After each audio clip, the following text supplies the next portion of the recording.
सुरुवातीला बातमी येते भोंदू अशोक खरात संदर्भात। भोंदू खरात सोबत आज एसआयटीने ईशान्येश्वर मंदिराचे पुजारी, खरातचा सीए आणि एका सराफा व्यावसायिकाची समक्ष चौकशी केल्याची माहिती समोर येते। खरातची पत्नी कल्पना खरात फरार झाली असल्याने खरातचा मुलगा हर्षवर्धन याला एसआयटीने घरातून ताब्यात घेतलंय।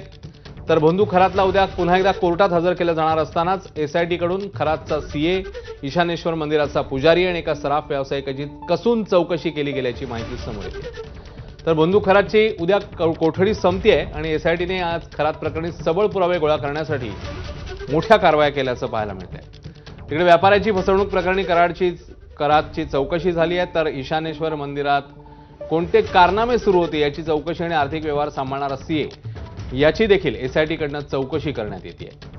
तर उद्या कोर्टात हे महत्त्वाचे पुरावे पोलीस सादर करतील आणि पुन्हा एकदा पोलीस कोठडी मिळावी या दृष्टीने प्रयत्न केले जाणार आहेत। दरम्यान खरातच्या मुलाला एसआयटीने ताब्यात घेतलंय। शिर्डीमध्ये 4 एकर भूखंड खरेदी प्रकरणी खरातसह 5 जणांवर गुन्हा दाखल झालाय।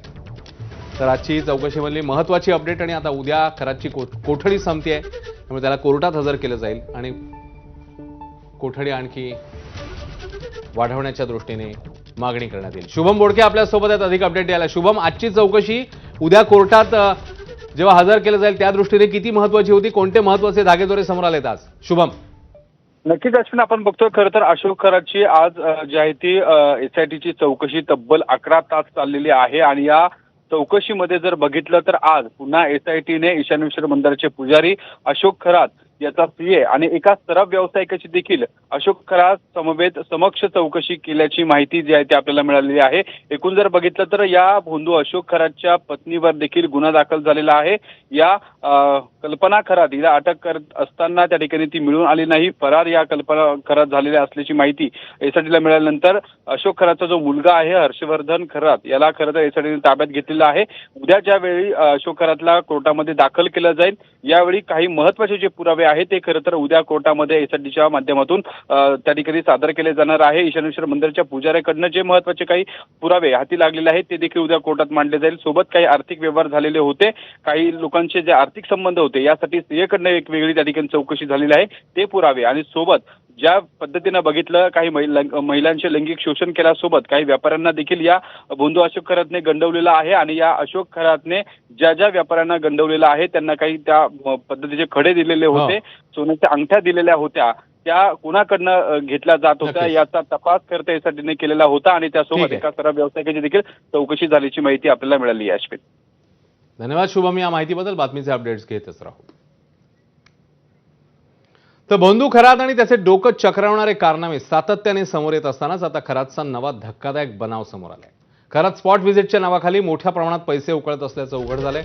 या भेटीसाठी खरात तब्बल 5 लाख ते 20 लाखापर्यंत फी उकळत असल्याची माहिती सूत्रांनी दिली आहे। लोकांच्या घरी, कार्यालयात किंवा व्यवसायाच्या ठिकाणी जाण्याकरता तो महागड्या गाड्यांची मागणी करत असे। काही भक्तांकडून त्याने अशा प्रकारे गाड्याही मिळवल्याचं समोर आलंय। अमावस्या आणि पौर्णिमेच्या दिवशी त्याच्याकडे भक्तांची मोठी गर्दी व्हायची। जास्त पैसे देणाऱ्या भक्तांना तो प्राधान्य देत असल्याचंही एसआयटी चौकशीत स्पष्ट झालं। तर खरातचे धक्कादायक कारनामे एकीकडे समोर येत असतानाच त्याच्या सीए बाबतही धक्कादायक माहिती समोर येते। खरातचा सीए प्रकाश पोकळेंनी अमाप संपत्ती जमवल्याचं समोर आलंय। 2024 मध्ये पोकळेंनी पुण्याच्या कोरेगाव पार्कमध्ये 8 रो हाऊस आणि 49 गुंठे जागा खरेदी केल्याचं समोर आलंय। याची किंमत जरी कागदोपत्री 19 कोटी 56 लाख दाखवण्यात आली तरी प्रत्यक्षात ही मालमत्ता 100 कोटीहून अधिक असल्याचं बोललं जात आहे। त्यामुळे पोकळेंकडे एवढा पैसा नेमका कुठून आला? खरात काळा पैसा पांढरा करण्यासाठी सीए मार्फत व्यवहार करत होता का? आणि संपूर्ण व्यवहारात खरातचा थेट संबंध आहे का? आणि या प्रकरणाची एसआयटीकडनं सखोल चौकशी होणार का? हे आणि असे अनेक प्रश्न आता उपस्थित होत आहेत। तर आपलं सावध हेरण्यासाठी भोंदू खरात वेगवेगळ्या सिम कार्डचा वापर करत असल्याचं समोर आलंय। त्यातला एक नंबर खरात केवळ महिलांसाठी तर दुसरा नंबर केवळ व्हीआयपी भक्तांसाठी वापरत होता। या नंबरवरून त्याचा काही राजकीय नेते आणि प्रभावशाली व्यक्तींशी संवाद होत असावा असा संशय आहे। तिसऱ्या मोबाईल क्रमांकावरनं खरात आपले आर्थिक व्यवहार पाहत होता, तर चौथा मोबाईल क्रमांक हा सर्वसामान्य लोकांशी संपर्क साधण्याकरता वापरत होता। विशेष तपास पथक या 4ही मोबाईल क्रमांकांवरून झालेल्या संभाषणाची माहिती मिळवत आहे। खरातची उद्या पोलीस कोठडी संपणार आहे आणि त्याला कोर्टात हजर करण्यात येणार आहे। त्याची पुन्हा एकदा पोलीस कोठडी मिळावी याकरता अधिकाधिक पुरावे गोळा करण्याचं काम हे एसआयटी करते। तर खरात वेगवेगळे मोबाईल क्रमांक का वापरायचा ते बघूया। खरातकडे 1-2 नव्हे तर तब्बल 4 मोबाईल क्रमांक आहेत.